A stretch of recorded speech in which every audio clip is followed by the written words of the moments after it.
We're going to kick off today's show. Holy football Batman. We are going to talk all things football today, including the latest breaking news, which is that obviously we know Sam Darnold is out for Carolina with a fractured scapula. And guess who is coming back to the Panthers? That is none other than Cam Newton. Who says you can't come home, Arky? Not Cam Newton, apparently.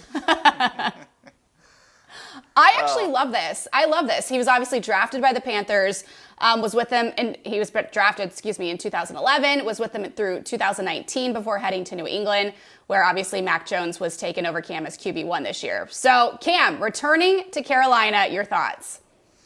I think it's a really smart move by Carolina. It's probably the best of fits for Cam Newton, personality-wise, too. That city in Charlotte loves him. And I still think he is a capable quarterback that can be good enough for you in a pinch right now. Like, we've seen him struggle throwing the deep ball at times, and he's been doing a lot of underneath routes when he was in New England. And listen, he had his injury issues the last couple seasons, and last year he had COVID-19, and that was an issue for him in the recovery aspect of that. But I still think he is, at very worst, a capable backup on a team, and this Carolina team needs it. Like, they're working on XFL superstar MVP P.J. Walker as their quarterback, and there's no offense to P.J. Walker because he lit it up in the XFL. He was very, very, very good.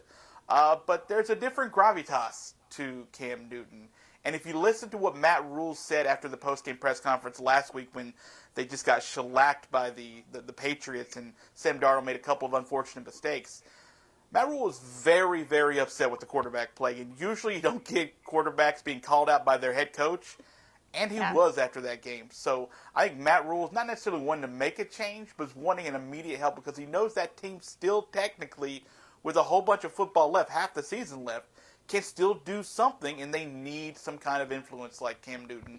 And I think it's a smart move for Carolina. If you're going to go anywhere, why not go to the kid that made Carolina his home? Right? I actually don't know the answer to this question, but do Carolina fans like Cam and embrace him, and do they miss him, or was it like, were they mad when he left? What's that temperature like? They love him. He was the MVP there, the 15-1 season. That got him to the Super Bowl. Yeah, Cam's a very much an out in the community type guy in Charlotte. He's a very charitable young man, and he is someone that's beloved in Charlotte. So I think this is a great move, and it's going to look really good for the organization. And football-wise, I think it's going to be all right for them. Charlotte's not great, and Cam Newton's not going to make them a lot better. But you need another quarterback, and it's the time of the quarterback injuries, and Cam Newton was available. He's a good pickup. He is. I like this. Speaking of, this was brought up pre-show. Over/under that he will wear a hat to the game this weekend. Over being yes. So the yes, I'd probably put it at minus 60,000, right? Like, he's definitely going to be in a hat at some point this weekend. And obviously he's not playing this weekend, so we can't count the helmet, but he will be with hat, yeah, absolutely. When he returns, he will be wearing a hat, probably with a feather in it.